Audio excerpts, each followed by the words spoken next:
हाँ जी, तो ये मेरी नेक्स्ट वीडियो है और इसमें मैं आप लोगों को बताती हूँ। मैंने आप लोगों को पहले इससे पिछली वीडियो में बताया था कि मैं आप लोगों को बताऊंगी कि मेरे हस्बैंड की क्या बीमारी थी, क्यों मेरे हस्बैंड की किडनी फेल हो गई थी। वो सिर्फ 29 साल के थे जब उनकी डेथ हुई और मेरा बेटा सिर्फ 45 दिन का था। तो ऐसा क्या हुआ था उनके साथ, मैं भी आज तक सवालों का जवाब मैं ढूंढ ही नहीं पा रही थी। मुझे भी नहीं पता था कि ऐसा उनके साथ क्या हुआ था, क्योंकि मैं भी यही सोचती रहती थी। देखो, आप लोगों को भी मैं बताती थी कि आप लोग भी कई बार कह देते थे कि उनको पहले से होगी या कल होगी, पर मतलब पता ही नहीं क्या कैसे हुआ, मतलब इतनी यंग एज में उनकी किडनी क्यों खराब हो गई मेरे हस्बैंड की।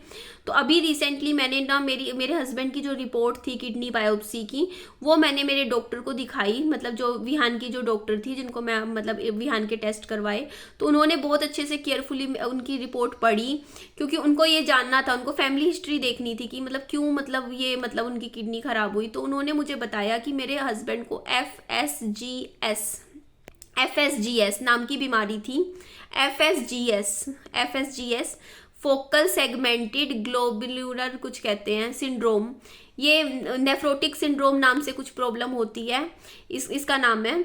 और ये पता है क्या होती है बीमारी, मोस्टली क्या होती है, ये जेनेटिक ही होती है। मतलब परिवार में ये होती है कि किसी ना किसी के होती है। मतलब ये नहीं कहते कि अभी इससे पहले वाले फैमिली मेंबर में हो सकता हो, इससे उससे ऊपर वाली फैमिली मेंबर में हो, किसी ना किसी के होती है।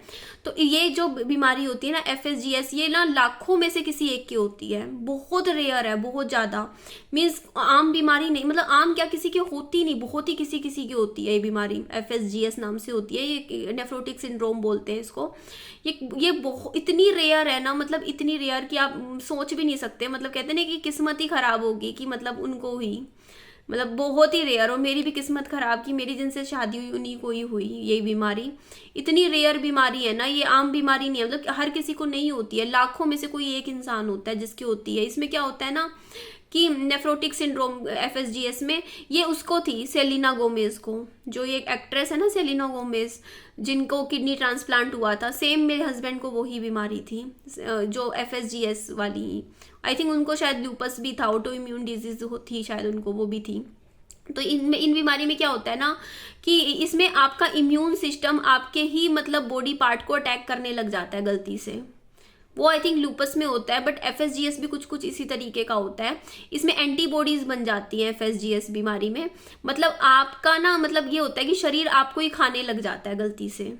ये चीज होती है इस बीमारी में। मतलब जैसे हमारे जैसे बॉडी में क्या होता है ना, इम्यून सिस्टम होता है, और इम्यून सिस्टम क्या होता है, हमें फौरन प्रॉब्लम से बचाने के लिए होता है। जैसे हमें जुकाम हो जाए या हमारे शरीर में बैड बैक्टीरिया हो जाए, तो वो बैड बैक्टीरिया को ना हमारा इम्यूनिटी जो सिस्टम होता है ना, इम्यूनिटी, वो बैड बैक्टीरिया को तुरंत खत्म कर देता है और हमारा शरीर बचा रहता है। बट कई बार ऐसा होता है कि हमारे शरीर को ही समझ नहीं आता, कुछ गड़बड़ ऐसी हो जाती है बॉडी में कि हमारा जो एंटीबॉडी सिस्टम होता है वो हमारे ही शरीर के अंदर के पार्ट्स को मतलब अपना दुश्मन समझने लग जाता है और उसी को खाने लग जाता है, खत्म करने लग जाता है ऑर्गन्स को।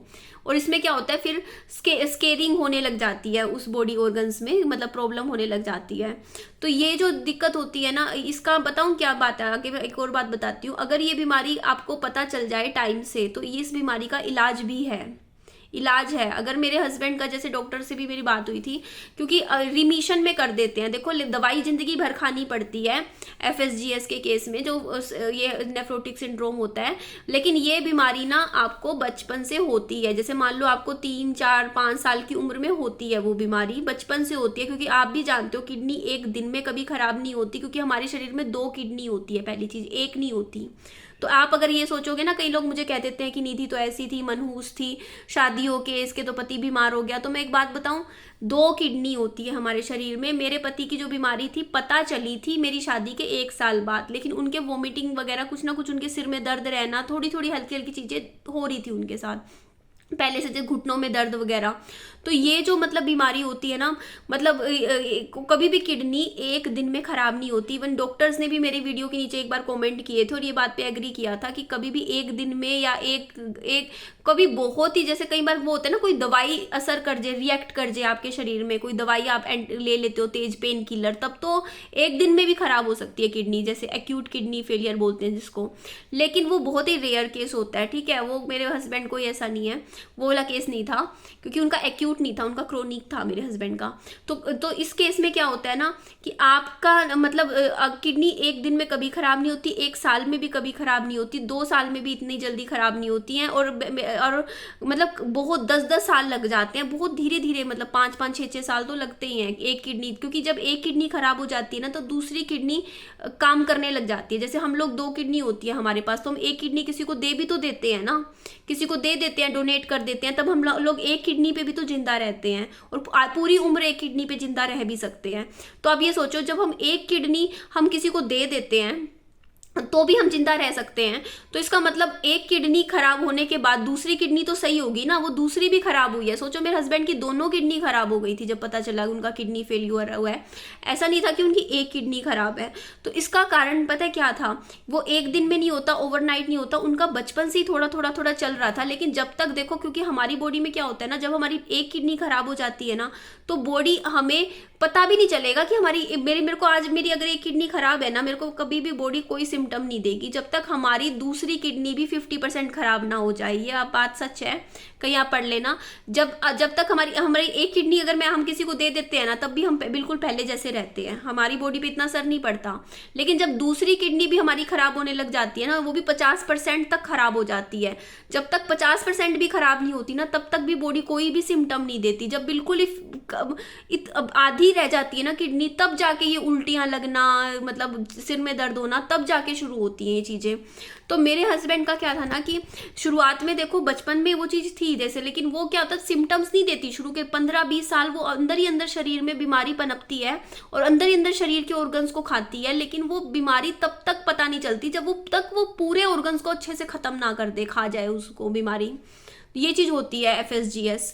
तो इस केस में क्या होता है ना कि FSGS क्या होता है ना कि अगर आपका शुरुआत में, क्योंकि देखो मेरे हस्बैंड जब पैदा हुए थे 90s की एज में थे, मतलब 1990 वाले जो बोन्स चिल्ड्रंस थे, हम लोगों के टाइम में इतनी मेडिकल टेक्नोलॉजी थी, लेकिन हम लोगों का एक्सपोजर इतना था ही नहीं उस टाइम। जैसे हम लोग आज के टाइम में, हम माँ बाप क्या करते हैं, बच्चे को इतना सा भी कुछ होता है तो उसको लेके भागते हैं हॉस्पिटलों में, डॉक्टरों को। लेकिन उस टाइम ऐसा नहीं था। आज से अगर हम सोचे ना 20 साल पहले, जो 10 साल का बच्चा होगा ना, उसके कुछ भी दिक्कत होगी ना, तो बहुत जल्दी भाग भाग के डॉक्टर के नहीं लेके जाते थे। हम घर पे ही सोचते थे कि घर पे कुछ ना कुछ, हम लोग इतना नेगेटिव नहीं सोचते थे, हमें लगता था अपना घर पे ही कुछ ना कुछ इलाज करवा लेंगे बच्चे का।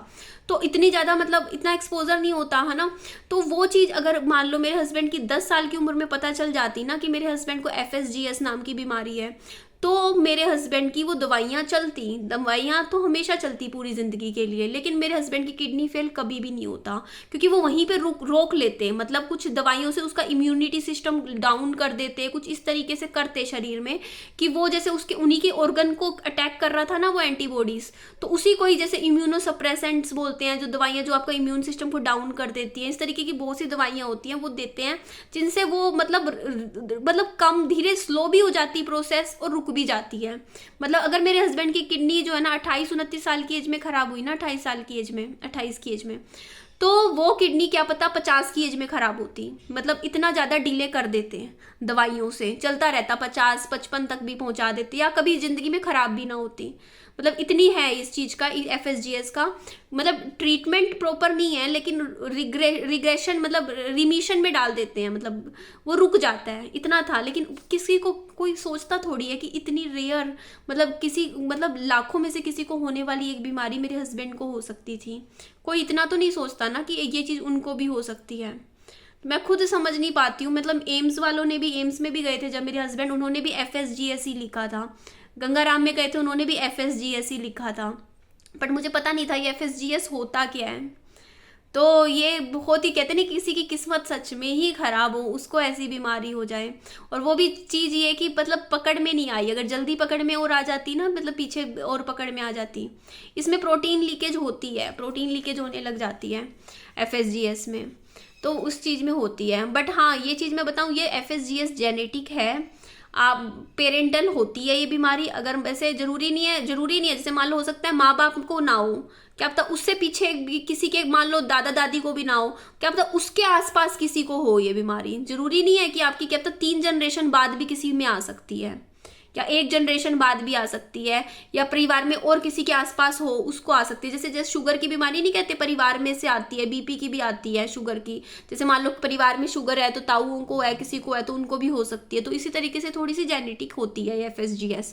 तो इसीलिए यही कारण है। देखो वैसे चांसेस बहुत ही रेयर हैं, बहुत ही रेयर, 0.0001% भी मुझे नहीं लगता है। बट मैं ये कह सकती हूँ, ये नहीं गारंटी कह सकती हूँ कि देखो विहान में क्या पता ये ना आए FSGS, लेकिन विहान के आगे क्या पता किसी और पीढ़ी में ये FSGS आ सकती है। मतलब विहान के बच्चे में भी ना आए क्या पता, उसके भी आगे बच्चे में क्या पता ये जीन आ जाए। ये जीन्स में जेनेटिक में कहीं ना कहीं होती है, लेकिन ये जरूरी नहीं है कि उसमें आए, किस में आएगी कोई भी नहीं कह सकता। ये कुदरत कुछ नहीं कह सकते कि कहाँ से आया है, कहाँ से ये जीन आया है और कहाँ पे जा सकता है ये। तो वैसे देखो मेरा कोई ऐसे चिंता करने की टेंशन वाली बात नहीं है, क्योंकि मैं इसीलिए बहुत विजिलेंट रहती हूँ विहान के केस में। इसीलिए मेरे को थोड़ी टेंशन रहती थी कि कहीं विहान में ना आ जाए ये FSGS। तो इसी वजह से ना मेरे को डॉक्टर्स ने बोला हुआ है कि ना वैसे तो देखो हमें नहीं लगता, क्योंकि अभी तक तो सब कुछ ठीक चल रहा है, नहीं आएगी विहान में ये दिक्कत, लेकिन फिर भी थोड़ा सा ध्यान रखो, क्योंकि इनके पापा को ये बीमारी किडनी की बीमारी थी ना, तो बच्चे का थोड़ा सा ज़्यादा ध्यान देने की ज़रूरत होती है। तो मैं बहुत विजिलेंट रहती हूँ। विहान का हर 6 महीने बाद मैं किडनी के टेस्ट करवाती हूँ। अभी तक सब कुछ ठीक चल रहा है, फिर भी करवाती रहती हूँ 6 महीने में या साल में। डॉक्टर्स ने भी मुझे बोल रखा है आप फिर भी करवाते रहो। अगर 0.0101 भी % है ना, तो वो भी अगर पकड़ लेंगे ना शुरुआत में, अगर कभी, वैसे तो होना ही नहीं है कुछ भी, फिर भी अगर कुछ भी इतना सा भी हो, कोई बहुत ही हो ना कि रेयर चांस भी, तो वो डॉक्टर्स ने अगर शुरुआत में ही पकड़ लिया ना, तो वो कभी कुछ दिक्कत नहीं करेगा। वहां पे दवाइयों से उसी टाइम रुक जाएगा वो चीज़। तो इसीलिए, क्योंकि मैं ना इतना सा भी चांस लेना नहीं चाहती हूँ। मुझे पता है कुछ नहीं है मेरे बच्चे को, डॉक्टर से अभी भी टेस्ट करवाया है मैंने, किडनी के सारे टेस्ट करवाए हैं, मेरे बच्चे के बिल्कुल ठीक आए हैं, किडनी वगैरह का सब ठीक है। लेकिन फिर भी एक मन में होता है ना कि मैं अपनी तरफ से इतना, मतलब इतना सा भी वो नहीं लूँगी, क्योंकि मेरे साथ बन चुकी ना वो चीज़, आप समझ सकते हो, मेरे हस्बैंड के साथ वो चीज़ बनी है। तो मैं वो चीज़ का बिल्कुल नहीं करना चाहती। मैं चाहती हूँ कि बिल्कुल मतलब मेरा बच्चा वो ठीक रहे। तो इसी वजह से बाकी डॉक्टर्स ने कह रखा है मैं हर साल करवाती हूँ मेरे बच्चे का किडनी का टेस्ट। अभी मेरे को 4 साल हो गए हैं, मैं हर साल करवा रही हूँ लगभग। अभी मैं दोबारा करवाया, मैं 1 साल बाद करवाऊंगी। अगर वैसे मुझे कुछ नहीं लगता ठीक चल रहा है विहान, तो क्या चाहे साल 1.5 साल में करवा लो, या धीरे धीरे, है ना, थोड़ा बहुत फिर भी ध्यान रखो बच्चे का, जरूरी है। बाकी ठीक है, मेरे बच्चे की रिपोर्ट्स एट प्रेजेंट मैंने बहुत सारे 2500 रुपये के टेस्ट करवाए थे, मेरी रिपोर्ट्स ठीक है मेरे बच्चे की। डॉक्टर्स ने कहा एट प्रेजेंट आपको टेंशन लेने वाली बात नहीं है, बच्चा ठीक है, बस उसके नॉर्मल खाने पीने पे ध्यान दो।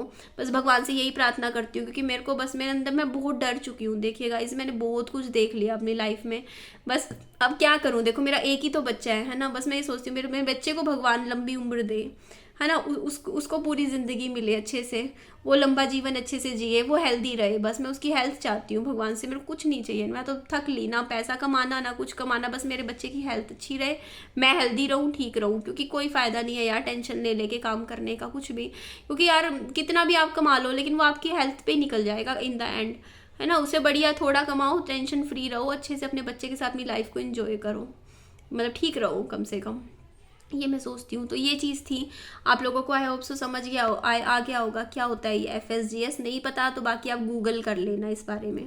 ठीक है जी, एंड करती हूँ वीडियो। अपना खूब सारा ध्यान रखिए, बाय बाय, टेक केयर।